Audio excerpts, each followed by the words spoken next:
Anti Jagan Jagan అనే వ్యక్తి రాకూడదు అని కాబట్టి 175 అసెంబ్లీ స్థానాల్లో 25 పార్లమెంటు స్థానాల్లో ఒక రిజర్వ్ కాన్స్టిట్యూన్సీస్ తప్ప ఎక్కడైనా పోటీ చేయగలిగిన సామర్థ్యం అయితే నాకు. ఎందుకంటే నేను ఎవరికి వెళ్ళి ఎక్కడికి వెళ్ళి అమ్మ నా పేరు రఘురామకృష్ణ అని చెప్పుకోవాల్సిన అవసరం లేదు.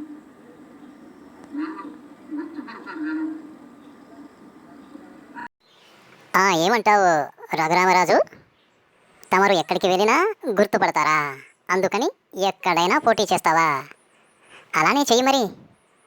నువ్వు అంత ఎత్తు ఉంటావని, అంత లావు ఉంటావని, మూతి మీద మీసం ఉంటుందని, నెత్తి మీద విగ్గు ఉంటుందని అందరూ గుర్తుపడతారు. మరి ఇంకే చెయ్యి పోటీ. ఇంకెందుకు ఆలస్యం? ఇలా గుర్తుపడితే అలా ఓటు వేసేస్తారా? ఏమో మరి, నువ్వే చెప్పాలి కొత్తగా సిద్ధాంతం.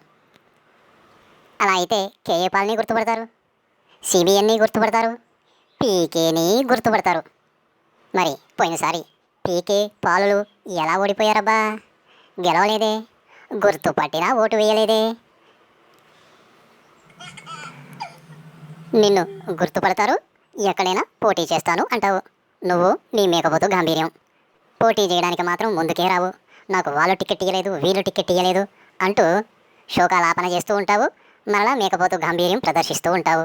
ఎంతైనా నేను రాజును కదా, ఈ మాత్రం గాంభీర్యం ప్రదర్శించకపోతే నవ్వుతారు అని గాంభీర్యం ప్రదర్శిస్తూ ఉంటావు. మరి ఎక్కడి నుంచి పోటీ చేస్తున్నావు? నిన్ను 2 తెలుగు రాష్ట్రాల్లో గుర్తుపడతారు. మరి ఎంపీగానా? ఎక్కడనైనా పోటీ చేయొచ్చు కదా. ఎక్కడ చేస్తున్నావు? హైదరాబాద్లోనా? ఎక్కడ?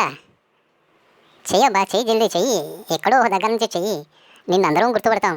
అంత ఎత్తుంటావని, అంత లావుంటావని, మూతి మీద మీసం ఉందని, నెత్తి మీద విగ్గు ఉందని అందరం గుర్తుపడతాం. చెయ్యి మరి పోటీ చెయ్యి.